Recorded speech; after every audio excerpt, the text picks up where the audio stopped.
we'll be moving on to the topic of employee data imports, followed by provisioning settings and role-based permissions. So these are the three important topics of agenda in our session. So before we get into this employee data imports, any questions from anyone from the previous topics? Foundation data imports or the business rules? Anything? Yeah. So let me open one presentation for the employee data imports, guys. So we basically have some sequence of imports that we have to follow for the employee data. So that is what I'm going to introduce you now. This is a one, guys. So employee data to be uploaded into SuccessFactors, it's not one single file. So for each and every portlet of information that we fill on the front end, for every portlet, we have the respective upload file format. Okay, so when you have to hire an employee through import process, you will have multiple files that are required to be imported. In that, there are 6 mandatory files that you have to upload to say that there is an employee got created in the SuccessFactors system. So that is, these are the 6 files starting from basic import till the personal information. These are the 6 files that we have to upload in a sequence. The same sequence what is present here, in the same sequence we have to import them. Where the first file here called the basic import is basically taking the responsibility of creating the user in the system. And we already know how to use that basic import also. In the initial introduction to mastery level sessions, we even use that format whenever we treated SuccessFactors as a non-EC system.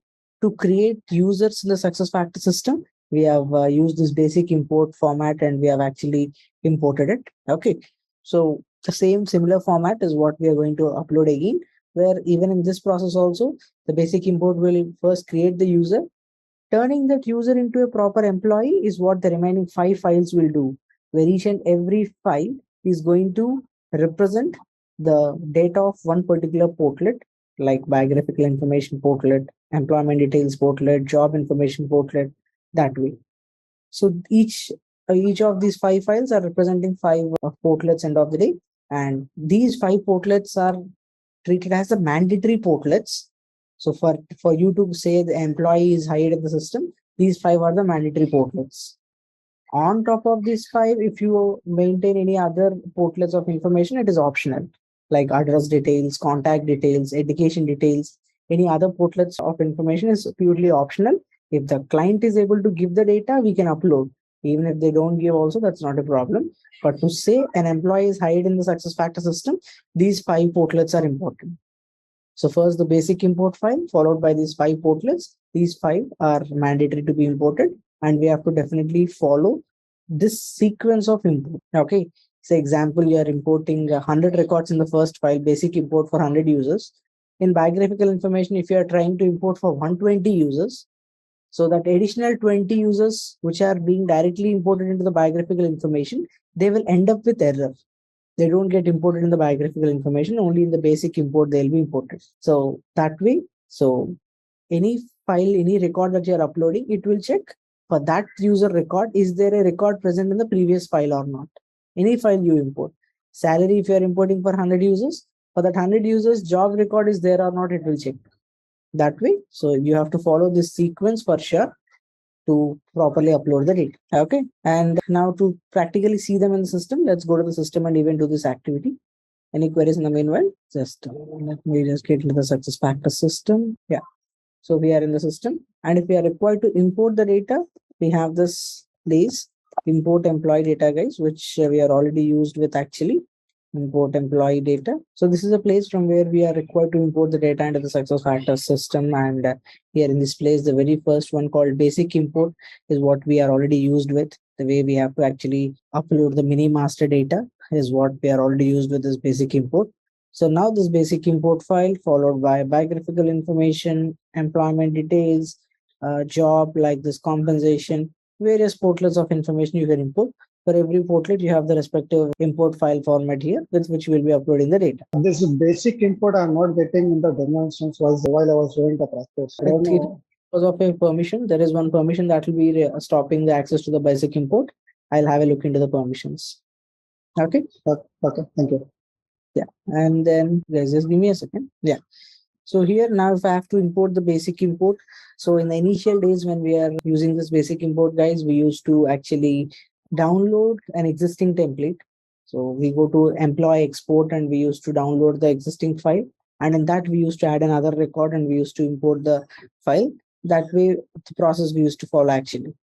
Whereas the point is, it is not every time recommended to go in the same way. In Employee Central, we also have a structured way where instead of depending on employee export to download the data format, here itself you will have the download template, guys. Download template as an option you will have. If you go for this download template, here system will ask you for which file you want the download format. Basic import, biographical import, personal information, like this, different we have. So if you choose basic import, and then on the right hand bottom corner, click on generate template. That's it. So basic import is a file for which I want to have the format. Generate template. The file format is downloaded here immediately with the respective columns, what all we generally maintain in the basic import information. This is the one. So this is the one with all the respective columns, the similar columns what we have even used in the initial days. Status, user ID, username, first name, middle name, last name. All that fields are all present here. Filling all these details, you'll be able to create the user in the system. So here in this topic, in terms of this basic import file, something new that you're learning is to get the template, you can go for this download template option, and from there also you can get it. That's something new. But remaining thing like how to fill the file, how to upload the file, that is common to you. Okay. So now let's actually prepare one record and upload the user in the system. So status as active, user ID, I can just give it as upload user is 30th, right? Upload user 30 is what I'm giving the user ID. And the same is what I would like to give as the username, and then the first, one second, the first name, I'll just take something fresh. This just taking one participant's name, and the title as say analyst, gender as male, email ID samxy@gmail.com. And then we have the manager and HR column where either we have to give the IDs of the managers and HRs here, the manager ID and the HR ID, or we have to give the standard strings as no underscore manager, no underscore HR, as if you guys remember. So if it is manager, if I want to give it as Anya Singh, Anya Singh's ID as SF admin is what I have to give. Where for HR, if I don't know who maintain as HR, I can use the string as no underscore HR. So similar way, we even have it for manager, no underscore manager, we have it. So it depends upon whether we are going to assign the manager now or we are not doing it as of now. It depends upon. So if we have the manager, give the ID. Else you can use that string called as no underscore manager in capital letters in the uppercase. So till this manager are these important columns that you have to take care. After these columns are done, in between department, location, all this, phone numbers, address details, everything are optional. In between, next important is the default locale, where we have to give the default language. So whenever the user logs into the SuccessFactors system, in which language you should experience the system is what we have to give. So US English is the language that I have given, language code, and whatever is the user ID that we have given here in the column B, the same thing has to be repeated in the extreme right column called as person ID external. Sorry, here assignment ID here. The assignment ID external is where you have to repeat it. That's it. Whatever is the user ID given in the starting user ID, you have to repeat here in the assignment ID external, the last column. So this is one. In between the language default locale is one, and the initial columns till the HR are important. So rest all optional. If the client has the data that they can be imported, it's not mandatory. So this way we can prepare the file and we can import it into the system. Okay. Similar activity we have done earlier as well, now intro in the mastery level. But if anybody has any questions now, we can discuss. Can you just elaborate on the proxy column? While I was practicing, I was trying to understand the proxy. So proxy, as the admins are having the proxy rights to all the employees in the company. So if you want to proxy any particular person, okay, instead of as an admin, we can proxy into anybody. But for this particular user ID, say example, here I have this upload underscore user 30. So if this ID has to be proxied by somebody else, somebody has to come into this employee's profile, but he's not an administrator, then who has to go into this person's account? His name should be given in the proxy column. So here, if say example, some person called Alex has to proxy. So Alex ID, LXC is the ID actually. So that ID is what we give here. Okay. Okay. that way. So instead of the complete overall proxy at admin level proxy, one person acting as a proxy for another person, if you want to give it through file, here you can use this column, but that's an option, but nobody uses that way in practically in the real time. Generally proxy means the main proxy access only will be given. Okay. So I just saved the file now. Let me go to the system and get it imported. So in the import employee data, go for import data option, choose the basic import file, select the file that you prepared with the data just now, select it, and just click on import on the right hand bottom corner. So when you import it, clearly observe guys, the system gives you a message immediately stating your file has been uploaded to the server successfully. Okay. And it will be examined for proper text file format. An email notification will be generated once your file has been processed, indicating the final status. That means here the file has been loaded. It's not the data in the file. The entire file has been loaded internally. It will run all the checks, validations, everything. And finally, it will give us a result stating these many records are loaded. These are successful. These are errors, reasons for errors. All that will be shared later on the email ID. So basic import file every time functions in the same manner.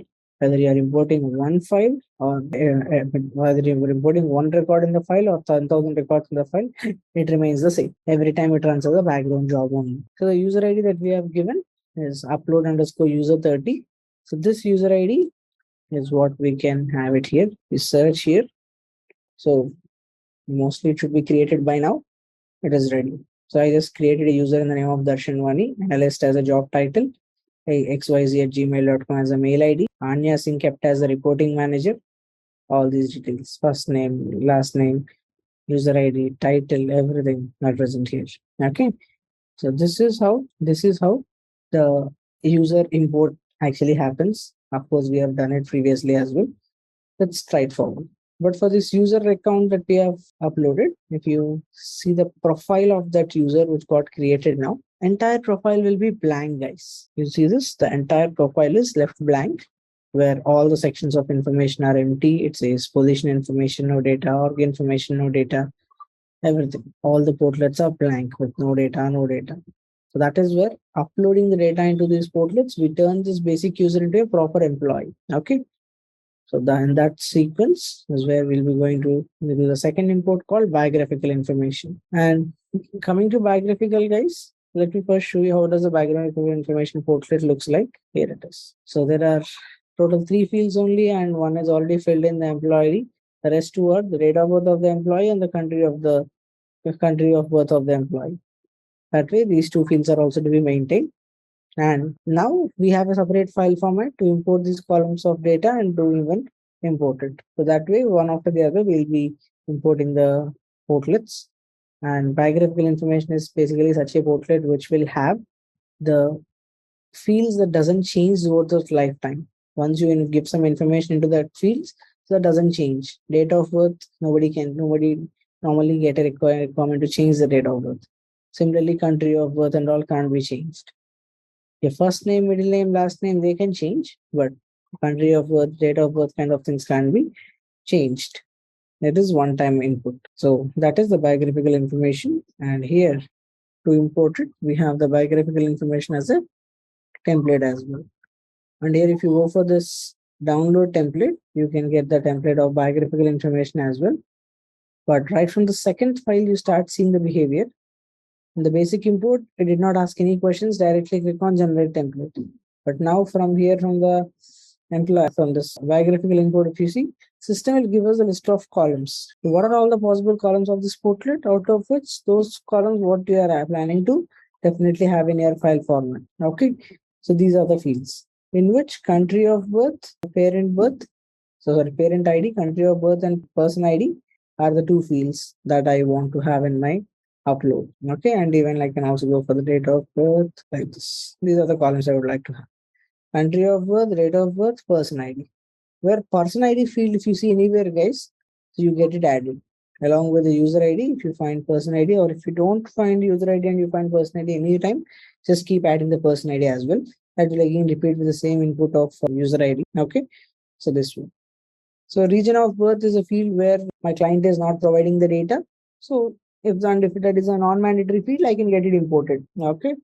Oh, sorry. I can get it excluded from the import, guys. So region of birth being a non-mandatory field and my client is not having the data for this field, I'm excluding it in the file format. This way, you can choose what all columns you want to have in your file format and import them. Okay. So that way you get it. User ID, country of birth, person ID, date of birth. That's the flexibility that we have. As long as the field is a non-mandatory field, you can happily exclude that field from the file format and create your own file format. And here I'm clicking on generate template on the right hand bottom. The format gets downloaded. That's it. So these are the very few columns that you are required to look into here, where we can add the data like the user ID, country of birth, person ID, date of birth. These are the different columns that we have.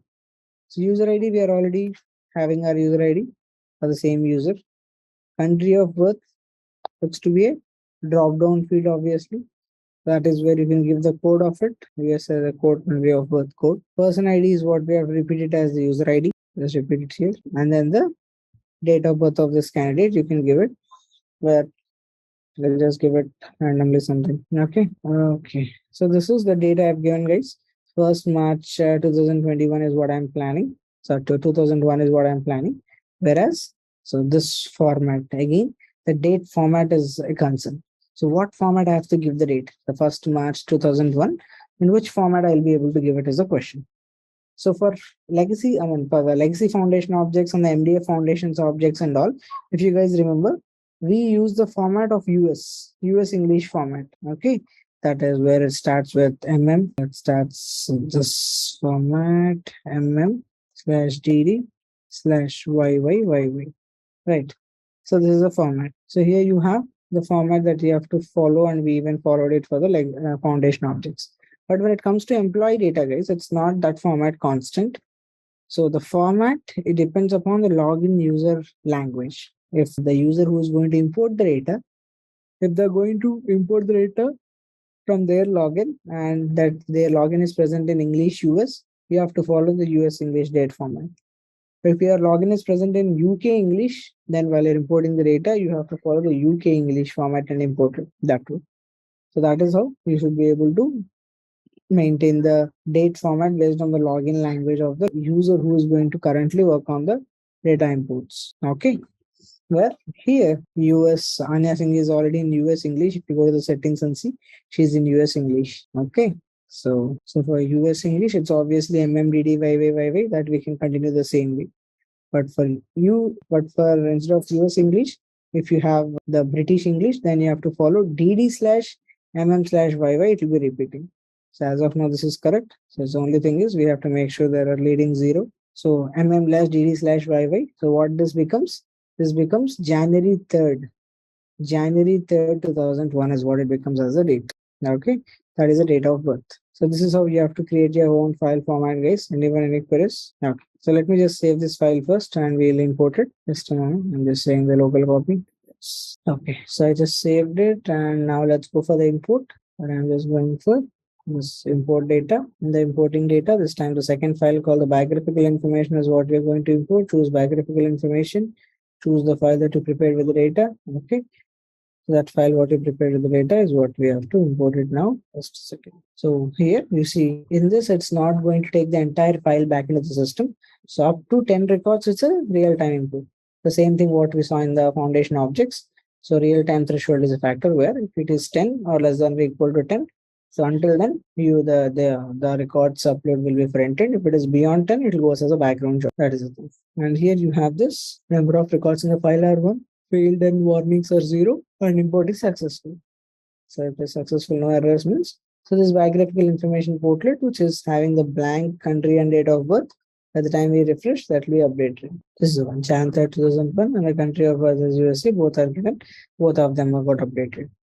So this way, it's all about updating the contents of the portlet, guys. So it's only the basic profile that got created first, and all the possible portlets are being updated. Any question till here? Okay. The next one in the sequence is employment details. So here we have this employment details as a third portlet.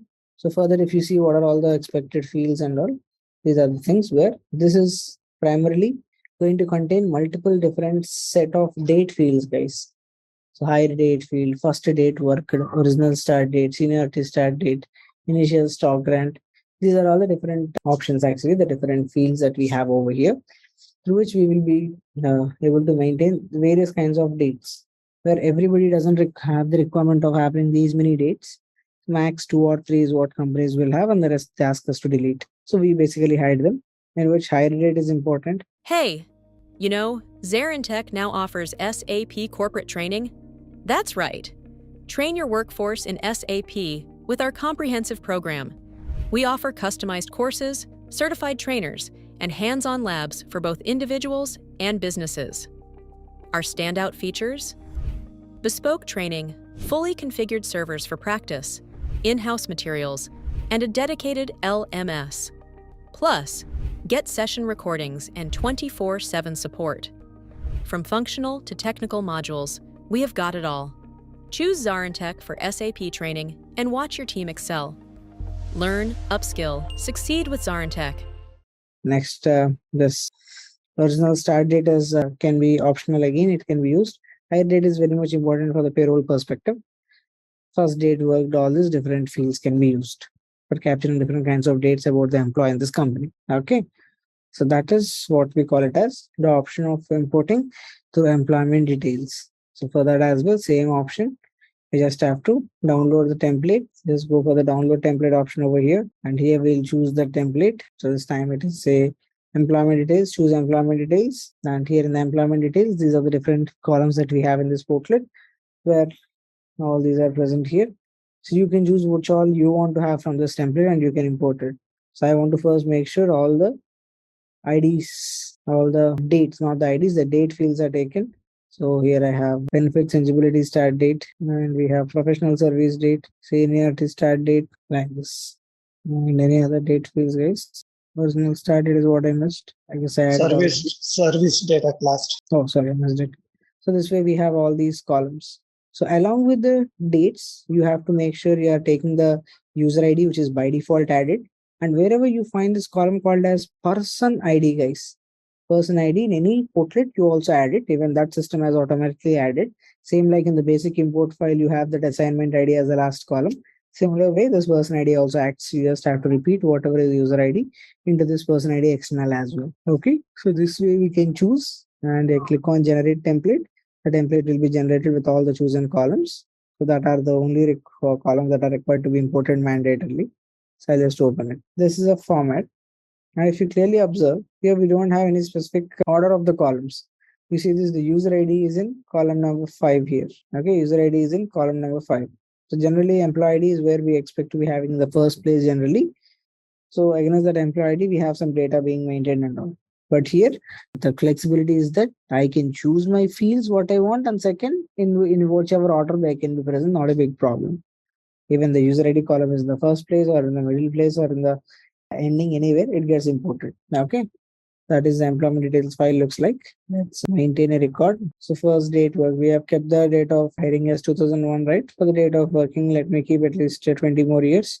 And the date of work, I'll just maintain it as mm/008. So 04 or 05/01/2000. So it's May 1st, 2000 is the first date worked. So similar one is what you have to repeat for hire date, for user ID.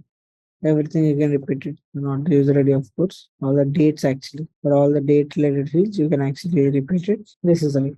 And user ID is what? The employee ID for whom we are going to import the data. You can give it. So we also already have it. User ID, we are having it here. That's it. So this way we prepare the file format with all the date columns and even the user ID column. For this user, all these columns are going to be updated. So this way, prepare the file format. Same principles across all the files. Let me just save it quickly. Just a second. Just saving it. Just a moment. Yeah, done. Just saved it. Now we'll fill this implement details file also into the system. We'll load it. Where here we have it under import data.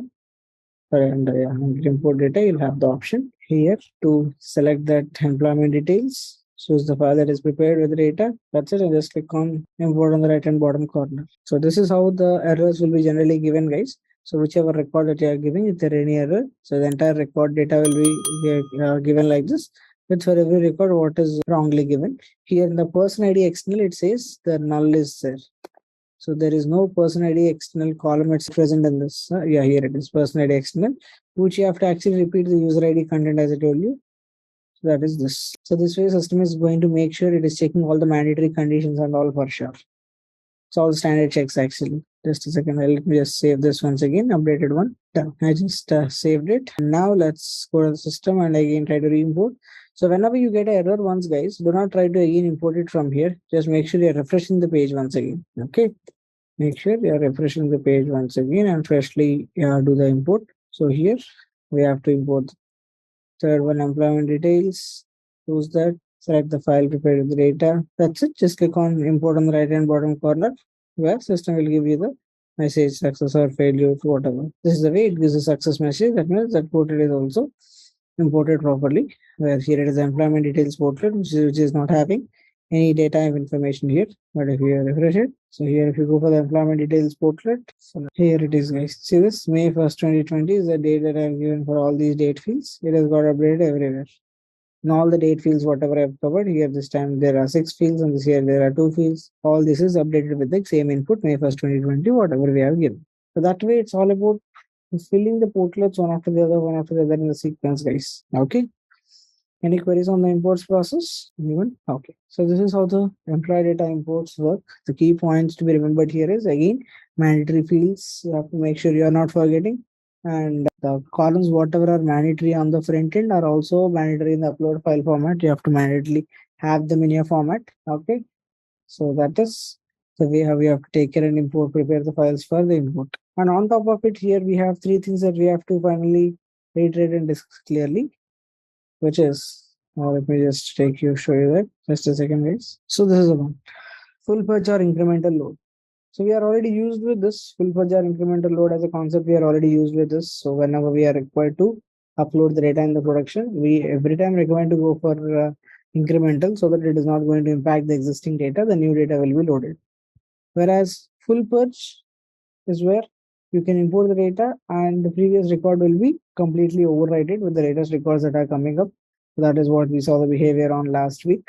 So full purge is very cautiously to be used in the real time. So that way we have the full purge and incremental related important question in the interviews and even in the certification level generally. And then we have the synonymous, the synchronous and asynchronous, where the synchronous and asynchronous imports is nothing but that real-time threshold is. If the number of records are less than or equal to 10, it goes as the real-time import, that is synchronous. And if the upload is that import is having number of records are more than 10, it goes as a background import, and that is what we call it as asynchronous. So we have the synchronous and asynchronous with that respective purposes. And the point that will basically help us to have this asynchronous activated is real-time threshold. So in the real-time threshold as an attribute, how many fields are there? So as per that it behaves. I mean, as how many records number it is given, as per that it behaves. If the number of records are less than 10, one way. If it is beyond 10, it goes in a different way. That is as a background job. Okay. So this is one more, the terminology wise, they use synchronous and asynchronous instead of what do you say, that incremental or what is incremental load or full purge input. We can use the synchronous and asynchronous import as a terminology, guys. So that is one more. And last one I want to highlight is about the partial imports. So partial import is one thing that we'll be seeing in the real time, particularly where sometimes you uploaded the data, several employees' data, thousands of employees' data has been imported, and everything is going good. After few months of a little bit of time, we observed that everything is fine. In one of the portlet, in one of the field, there the data is a mismatch. Okay. So everything is going good. Everybody is already using the system and on. Now we got to see that in one of the particular field, the data has been wrongly imported. It is actually supposed to be imported in some other place. It got imported here. We have to correct it. So for that, now it's if say example, it's a portlet with 20 fields. 20 out of 20 fields, you have 19 fields uploaded successfully. One field you want to update. So for that one field, you can prepare a file format in this way. We clearly observe in this file format, user ID, the first column is present, and the column I, what is having some data in that column has to be updated. That column is updated. So user ID, column, and for what columns you want to update the data, that columns is what you have to maintain. Rest all in between, whatever are present, all columns can be given with this string as no underscore overwrite. Double ampersand, capital letters, no underscore overwrite. Again, ending with double ampersand. This is the way you can actually have it. So if you see all these columns in this file format in column B, column D, column F, everywhere, they are maintained with double ampersand, no underscore overwrite. So the user ID for which user you are importing and which columns you want to actually update, that columns is what you have to take care with this data. Rest all will have this token. So that is a partial import process, guys, which we generally use in the real time, where in this also the mode of import we selected as incremental import only, because we are not deleting any existing record.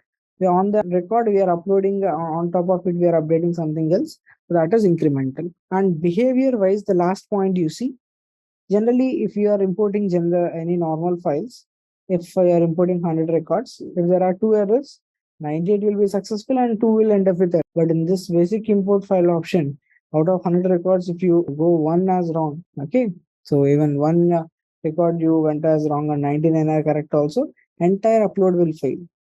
It will say to correct that one particular record also. So that way, so the behavior wise, that is what we have to see here. Any queries here? Okay. So this is about the partial import, guys. Three things: full purge and incremental, synchronous and asynchronous, and partial import. But I want to just highlight on the end of the imports part. And next thing is we have to look into the provisioning settings of this module. So the way how this imports and all are happening later on. Provisioning settings is a topic I want to highlight, where generally in the real time we look into the provisioning settings in the starting of the project. So we have to do all the activations in the provisioning at the starting of the project actually, and then only we'll be able to carry out with the respective configurations. But here, the reason why I am discussing about the provisioning settings now is that in the initial first level session on the day one, if I try to explain you what is present in the, what is present in the, what do you say? Okay, let me reiterate in a different way. So basically, in the provisioning level, what all checkpoints that we are actually activating, that terminology will be completely different to you, Greek and Latin to you, because that the concept of event reason derivation, business rule, okay, position management or pick list, business configuration, different things, whatever we have to activate in the provisioning. So you don't know the terminology. That we have covered all the topics. If I say business configuration, what is it? Why am I activating it? If I say workflows, event reasons, business rules, anything, you need that you have the terminologies already aware of. And when we are activating, it makes it comfortable. Where initially, if I keep discussing about provisioning, you don't understand the terminologies. That's why I park it all these days. And now such that you are done with all these topics and you have an idea of all these topic names. Now, after the employee data inputs, is where I'm highlighting this provisioning settings. Okay. So just go. So here, let me just get into the provisioning. So provisioning settings. So I just came into the provisioning system. And we know that once we are into the provisioning of a company, and the very first one called company settings is a place where we do all the activations is what we know. So let's go into this company settings. So once we are in this company settings, we know that we have several checkboxes. So starting from here, we have a lot of checkboxes of multiple modules, multiple features, language packs, all that. So specifically in terms of employee central related, we have to discuss. So let's do a control F search in the name of employee central. The keyword as employee central I'm searching. So employee central keyword, the first checkbox is this employee central foundation objects. Yes, of course, we know that foundation objects are the crucial role in the employee central structure. So the foundation objects is one main basic activation that will be done in the first place.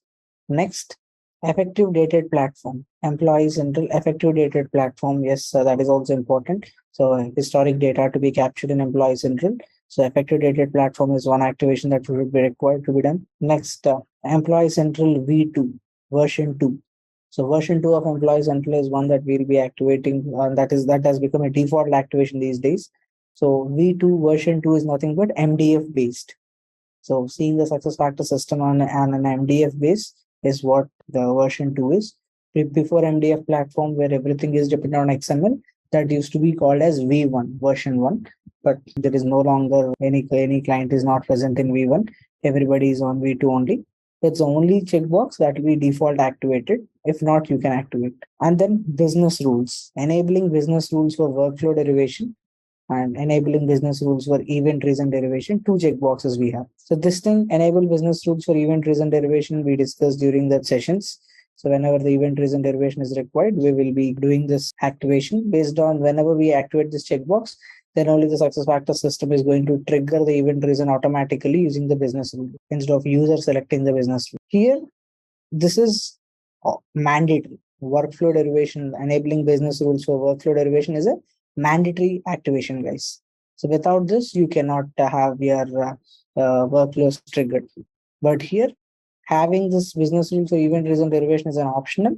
If it is selected, it will be automated. Else, the user will be manually selecting the event and event reason that way. So these are all the respective checkboxes starting from the first keyword as employee central. All these are required to be activated. And then a little bit down, you will have the place for activating dependence management. Enable dependence management is one basic mandatory activation. With this activation only, we will get the dependence portlet on the front end. The place where we'll be able to maintain the dependence data, the dependence portlet will be enabled when we activate this dependence management checkbox. And for the topic that we're going to discuss from called position management, we have this position management activation. And next week we discuss time off the leave management. So for that, we have something called as enable time off like this. We have different activation points that we have for the employee central related. Okay. So the advanced areas are all at the bottom. Position management, time off, time sheet are all present at the bottom here. Okay. So this way, these are around 10 to 15 activations that we find where I've covered few of them here. Along with this, if you clearly observe, for most of the activations, system will give you something called as requires something else. For this checkbox to be activated, it requires something else. Like that, in that process, we have something called as enable generic objects. Enable generic objects is an option where that will be a required parameter for various checkboxes. So enable generic objects is required here, like this. In many places, enable generic objects is a required activation that we have to do for multiple places. So what is generic objects, guys? First of all, anyone? What is called generic objects? Anybody? Even while we are doing the imports last week, foundation objects imports also we came across that. Generic objects is nothing but MDF, guys. So if you see this Excel sheet clearly says MDF objects or generic objects. So anything as MDF related can be referred as generic objects. So MDF objects is what we are basically activating. So for many of the things in the SuccessFactors Employee Central module to function, generic objects is a mandatory activation. You keep searching like this. Here you will find the generic objects activation, enable generic objects. Activating this is important for many other things in the system because everything has become MDF based these days. That's why that is important. And for generic objects, we have another thing that is important called attachment manager. So where do you find this attachment manager is? So place where you search with that keyword as employee central. So here when you search for employee central, the first checkbox you get employee central foundation objects. Just 2 lines above this, here you have it. Enable attachment manager as an option. So this enabling attachment manager is basically to allow you to attach some documents in every port. In the many portlets, we have an option of adding some attachment documents. That is one. And even for you to do the data imports and all, for you to be able to select the files from the system. So the file formats, what you prepared for import, selecting that and browsing that and importing for all that. Enable attachment manager is a functionality that would be required. So that way, so we are required to make sure for any checkbox that are activating, if there are any required prerequisite activations, those checkboxes are also taken care of. And one last thing is business configuration, guys. So we are able to use this manage business configuration on the front end, right? For the succession data model related front end. So that is also an activation. It's not a default thing. If you activate it in the provisioning, you will be able to find it on the front end on the instance side. So there are people even in the market who don't know that there is such an activation for business configuration in the provisioning, and they still keep working on XML. They say that this option is not available in our system. It's all about lack of knowledge. If If you activate this functionality in the provisioning, you will be able to easily handle the business configuration on the front end. So these are around the 10 to 15 employee central related activations that we have required to do. And I'll be sharing you guys the document even in the blog in the Google Drive, you'll have it. So a document in the name of provisioning settings. For this, all the module like employee central performance, all these modules, what are the respective checkboxes to be activated in the provisioning? For the screenshots, that document is already available. And even in the implementation document that I'll be giving you at the end of the PC sessions, even in that implementation guide, in the starting pages itself, when you start this employee central module, what all activations you should do in the provisioning, they highlight it. Okay. So for first two projects, one or two projects, you will be looking at the document and you will do the activation. From the third project, you get habituated with it and you will, without opening any document, you will directly activate the switches. Okay. That is it. Any queries here? Okay. And next thing is about the permissions, guys. So provisioning side activations is what we have done. Next, instance side permissions is what we have to now look towards. So now people ask me, when we have already done the activations and the provisioning, what is this permissions again in the front end? So people get confused. Activating something in the provisioning is we are enabling that particular feature in this customer system. But once you enable it, who all should be able to access it? Is that every employee in the company should be able to access it? Or a particular HRs only should access it? Or only managers should be able to access it? So that is what the permissioning is.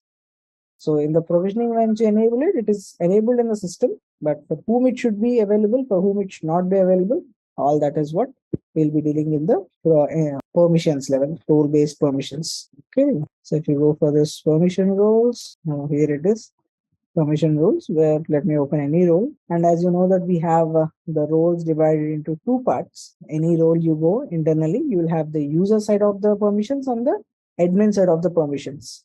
So we'll discuss both. For the user side, what permissions will be applicable, and for admin side, what are all that. So click on this permission button. Here in the pop-up, you see it. User side of the permissions and the admin side of the permissions. So if I have to create a role for an employee or a manager or a HR, anybody in the company, it will be user side of the permissions.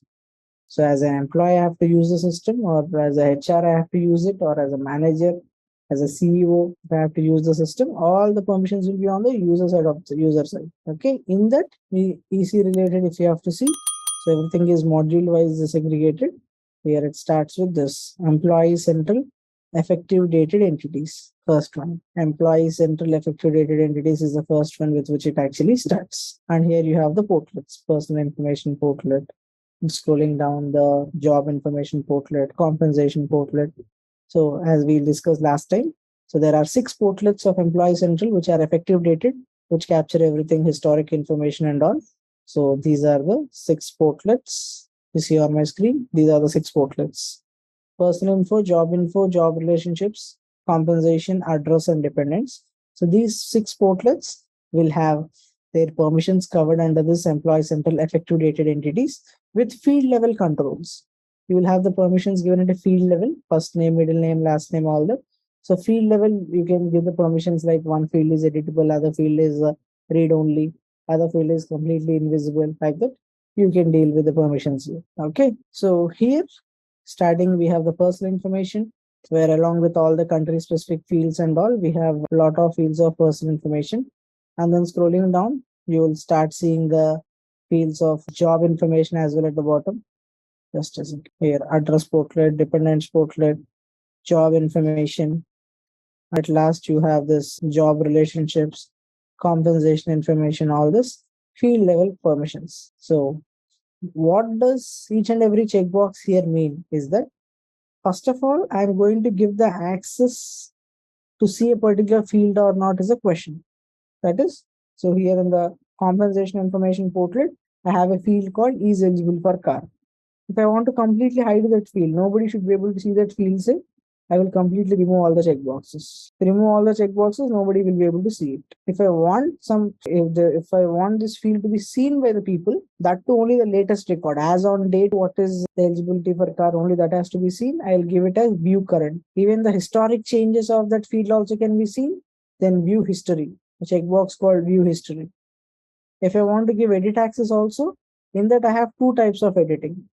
Edit insert is one, correction is one. So as last time we discussed, if you're going to correct something on the existing data, that is, you go to the compensation information, just go for Anya Singh's record, and over here in the Anya Singh's record, if you are going to go for compensation, and here you see some field, so is eligible for benefit is a field, you see example, and if you want to have this field to be updated, so yes, no to yes, you want to update.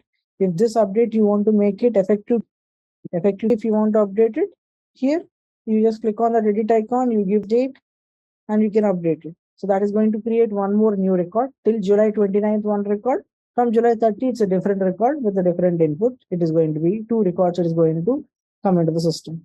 So that is where we are inserting. We are inserting a new record into the system. Effectively, if you're going to make a change. On the existing record itself, on the existing record, which is already, just a second, on the existing record, which is already effective, this 2019 January 1st. So on this record itself, if you want to make a correction, so from then he is eligible for benefit. So you want to update it to yes in the previous ongoing record itself. Then you'll go to the history. In the history for this existing 2000 latest record, which is effective since 2019, here I can click on edit on the right hand bottom, and I can update that record, where that update is going to take in the 2019 record, not any new record. So that is editing. That is correcting. Basically, we call it as correction checkbox. What sets ZaranTech apart in SAP corporate training? It's our unique blend of expertise and innovation. We offer customized courses tailored to each client's needs, ensuring relevant, targeted learning. Our vast trainer database brings you wisdom from the best in the field. Need resources? Access our extensive training material repository anytime. We are all about measurable results, providing detailed student metrics to track progress. And we don't just teach, we build community. Join our thriving social media network, connecting learners beyond boundaries. With ZaranTech, you are not just training, you are transforming your SAP expertise.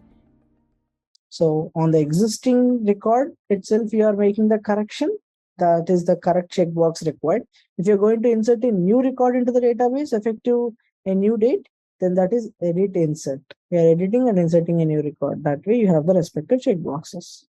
And the last one is the delete access. Okay. So this way we have the field level controls in the employees until effective dated category for these 6 portlets, guys. Whereas the other portlets, apart from this portlets, what are the other portlets we have? Their permissions are all covered under a category called as employee data here. In employee data, all the other portlets are covered, like the portlets you say, which is the background portlets, HRIS portlets, all that here.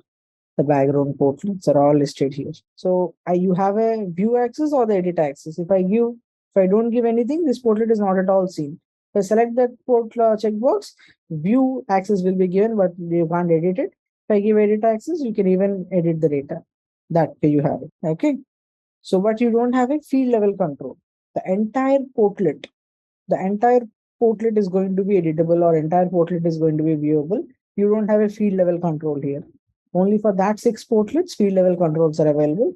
Rest all portlets is of entire portlet level behavior, where first you get the background portlets, and scrolling down here you get the HRIS portlets. Here, so where it is, here it is, HR information portlets. First is the background, this list, and then here it is HRIS. National ID, biographical information, phone information, email information, all these are the HRIS portlets. So apart from that 6 portlets, all the background element portlets and HRIS portlets are all covered here, where you only have the field, or you only have the portlet level control. You don't have the field level control on all these other portlets. Any queries here? Okay. So apart from the portlets, guys, so of course, Employee Central is all about the employee data, which is in the form of portlets. So all these portlets permissions are here, and all that portlets are aligned are aligned under the sections, on the people profile sections. So that is what we have here. So as we discussed in the custom MDF topic, employee views or sections is all the same. So here under the employee views category, we have all the sections and the views that are listed here.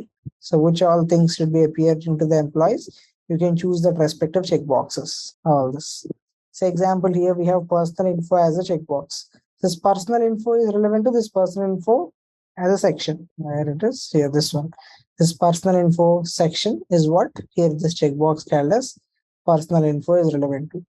If I select the permission for this personal info as a section, but internally in that personal info section, I have national ID portlet, work permit portlet, personal information portlet, contact details portlets and all.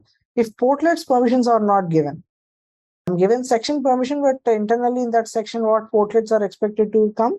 If that portlets permissions are not given, then that section will not appear on the front end. Or else you are given the access with the entire portlets, but section permission is not given, then also the section will not appear. So it works hand in hand. So both are to be aligned accordingly. So if section is there, in that section, what portlet permissions are given, only they will appear. If you don't give any portlet permission, section itself will not appear. That way, so both has to be aligned in the combination and the permissions have to be set up. You give it in one place and you don't give it in another place also, it doesn't work. Okay, so that is about the portlets related permission. And in the employee data, the place where we have given the rest of the portlets permissions, you will have a category called HR actions, guys. Here there is a category called HR actions. So a permission to do the hiring of the employee, termination of an employee, rehiring the terminated employee, or existing employee level making any changes like promotions, transfers, anything. For all that, we have the permission controls here, where you have this add new employee action, you have termination permission, rehire permission, and to update the existing records with promotions or anything, take action option, take action. Where add new employee you guys are aware of, and take action is like on an existing employee. If you go for this take action, change job and compensation information to change the department, location, anything. So this is change job and comp information. So that is the take action we have. This is for existing employee data changes. New employee hiring, we have add new employee. And terminating the employee, you have this termination path from here. If you click on termination, so you can give the last working date of the employee and you can terminate him. So the termination date, termination reason, all the details can be filled in and you can terminate the employee. These are the three permissions. And an employee who is already terminated, if you have to rehire him. So if you go for rehire as a keyword, guys, you get this option called rehire inactive employee. Rehire inactive employee is one standard tool that we have where system will be bringing all the terminated employees in this case, who all were terminated in the system. The previous employees, all their names will be coming here. So whichever employee you want to rehire him, you can go for this rehire option. So rehire the employee, which will activate the same old employee ID, or rehire with new employment, a new employee will be generated that way. So when to use rehire and when to use rehire with new employment, it depends upon the clients and the payroll related decisions, because the employee IDs will be connected with some gratuities based on the length of service and all. So if previously if employer served already say 5 years, example in Indian case you say 5 years, already gratuity has been paid to him. So now again activating that same ID is not appropriate. They recommend to go for a new employment with a new ID and all. There will be some situations where we have to activate the old ID only and all. It depends upon the client's choice. So both the options are available, either again hire with a new employee number or the same old number to be activated. We have both the things. So that is the permissions that are what we are looking at here: hiring, rehiring, termination, updating the existing record, all that. So these are all the permissions on the user side that we have, guys, in dealing with the permissions of employees. And when it comes to admin side of the permissions, admin side will all be every time relevant to the configurations. So if you are required to be given with the permission to do some configuration here, then you will be given with some permissions on the admin side. So that is where if you go for, if you keep searching in the employee central related terminology. So first thing is foundation objects, we got it here. Import foundation data is the main activation that we have to deal with here. Whether you have the access to import foundation data to upload the legacy objects. Similarly, an access to the manage org job pay structures page. Having access to manage organization page job structures is also a permission. So like this, who can access that org job pay structure screen, importing foundation data, all that, and managing foundation objects. Even you got the access to manage org job pay structures. So which objects you can access, which you cannot access, you can choose the respective checkboxes. locations, pay ranges, pay grades, everything is available. So one object to give the permission to create and one object to only view. That way also you can do. Say example, this pay ranges, pay grades. I don't want to allow anybody to create new entries. I just want to allow them to view the existing entries. Whereas locations, I want to allow them to create the new entries like that. This way we can do the permissions also. It depends upon the requirement totally. Okay. But mostly admin permissions, we don't give these selective things. So admins, we give full access only, guys. We don't give those things selectively generally. Okay. And then scrolling down a similar way, you will get into workflows. So here two important permissions are relevant to us. First is the delegation, giving the permission for the delegation configuration.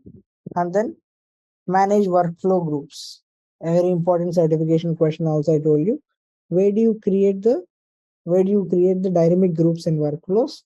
Is called manage workflow groups as a place. So permission for that workflow groups tool and the delegation configuration that are important checkboxes here. And then for the topic that we are going to deal with from the session, position management related. Here we have positions. So here positions related different checkboxes which we'll discuss later. Manage positions, and then MDF related things will start here. Coming down, you'll find the things relevant to MDF metadata framework. So we'll again give select all full access only, and access to configure object definition and manage data are two things we know. MDF related two things what we discuss every time is object definition and the manage data. Apart from that, we have other tools also which are MDF based. Business rules. The place where we are writing the business rules, even that is MDF. The tool has been brought up based on MDF platform, or else if that was not there, we used to work on all that business rules through XMLs. And that used to be more difficult actually. So business rules is also MDF based tool. And the place while we are creating custom portlets, we have designed the UI of the portlet without any programming and all. We have designed the UI of it. Even that is configuration UI, which is MDF based. Tomorrow, position management, we'll discuss MDF based. Like this, we have multiple MDF related tools. We just give the full access by select all. And MDF related objects, what all you can access. So here we have MDF foundation objects, business units, cost centers, departments, divisions, all this. Here also, you have the view current view history, create, insert, correction, delete, all that access. So what access you want to give on the object, you can choose that. Okay. So this way we have the MDF foundation objects permissions as well covered here. And I guess so that's a lot about employees central actually. That's it.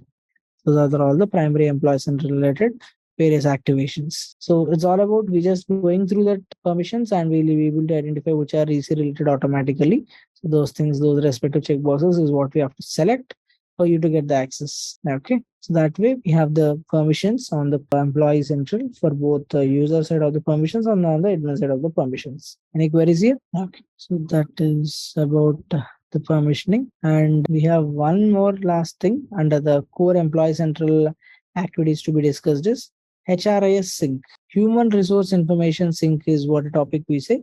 So that HRIS sync, what does that mean is the point. That is generally whenever you are hiring an employee in SuccessFactors, so all the data is coming into the EC module. And if the data has to be applicable for all the talent modules as well, if it has to be useful for all the talent modules as well. So for any new employee who is hired in EC, if I have to do the performance launch process or any other recruitment process, anything. So we need the data from Employee Central to be in sync with the talent modules. So for that comes up this HRIS synchronization as a program, which we have to schedule in the provisioning as a background job.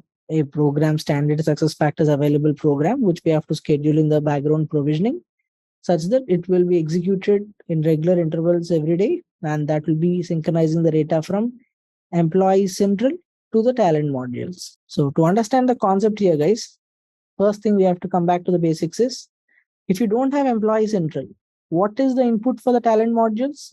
Anyone? When we don't have Employee Central, what is the input for the talent modules? From where the data is going into the talent modules?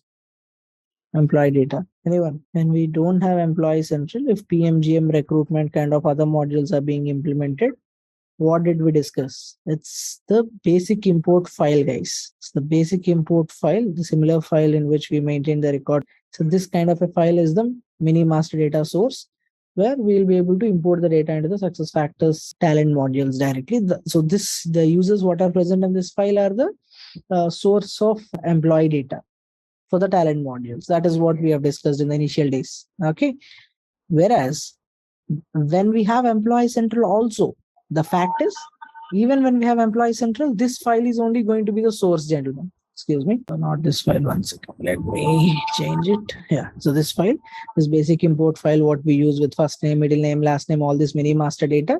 So this file is going to be the source even when Employee Central is present. That is a fact. The architecture, how it functions is, with or without Employee Central, talent modules will every time depend on this file only. So when Employee Central is not there, we will directly maintain the data in this file and we'll prepare the file. When Employee Central is in place, system, this program, this HRIS sync as a process will take the responsibility of creating entries into that file. For every new employee being hired in Employee Central, one line item will be created in this HRIS sync through this HRIS sync process into this basic import file for every new employee. If 2 new employees are joined, 2 new entries will be added into this file automatically using that HRIS synchronization job. So that is, it looks like this. So for the talent modules, the data feed is that basic import file. So this employee information, what you see, this block, you can treat it as that basic mini master import file. So the data into this file is coming first of all from Employee Central. From Employee Central through HRIS sync, it comes into this file. And from this file, it goes into the talent modules. But how is the data coming into this file is through HRIS sync, which is a standard program in the provisioning. We will schedule it to be executed at least once in a day. So that here in this basic import file, what all columns we wanted, you see it, user ID, username, first name, last name, manager, department, location, all these fields are part of one or the other portlet. Each and every field that you see here is part of one or the other portlet in the Employee Central. So department, division, location, and all you have in job information. Address details in the address portlet. The phone number in the contact information portlet. Like that, we have each and every column what you see in this file having that information stored in different portlets of Employee Central in the employee profile. So reading the data from different fields of employee profile of Employee Central, system will create one record in this basic import file. That is what this HRIS synchronization process is. Read the data from different portlets of EC and prepare one record in a basic import file that will become the source for the talent modules. Okay. So that is a background job where last time when we are discussing about a background job to be scheduled in the provisioning for, a background job to be scheduled in the provisioning for alerts. We have seen alerts related configuration, right? So for that alerts configuration, the way we have scheduled the background job called EC alerts and notification. So that job is what we are going to, that similar job is what we are now going to schedule for this current case as well, where you're going into the provisioning system. Does anybody have a question? Okay. So now here, once you're into the provisioning system, we know all the provisioning settings is what we have to do in company settings. That is one place. And XML's upload is where we have to do under this succession management, import, export data models, all these places. Whereas when it comes to the background jobs, scrolling down, you will find an area in the name of job scheduler here. Managing job scheduler. In this, the first one, manage schedule jobs, is where you have to go, which we even discussed already under the alerts configuration, business rule as save alert. So going under this manage schedule jobs, here you will have an option called create new job. Create new job as an option you will have. You just click on this hyperlink called as create new job. So here you will be able to give the details of the job, like the job name, job owner, all these things, same what I explained last time. Job type level, here you have to choose the job as HRIS, this one. Job type as HRIS sync is what we have to select. So that job will be executed at the regular intervals. So when it is executed, contact portlet, business address portlet, salary information, personal information, employment information, all these portlets are going to get synchronized with that mini master record file. And that record is going to be created. And here you have the scheduling option. So it has to occur recurring every day in different intervals of time. So some companies will configure it every 6 hours. Some companies every 12 hours. It depends upon. Minimum once in every day is recommended. So like this, you can have it scheduled for multiple intervals of a day. Okay. Any queries here? So this is called the concept of HRIS synchronization, guys. It is just a background job that we have to schedule in the provisioning at the end of the Employee Central core implementation is done. So with these 14 steps, the core Employee Central implementation will be completed, and even for the SuccessFactors Employee Central certification as well. So till this topic is important. Okay.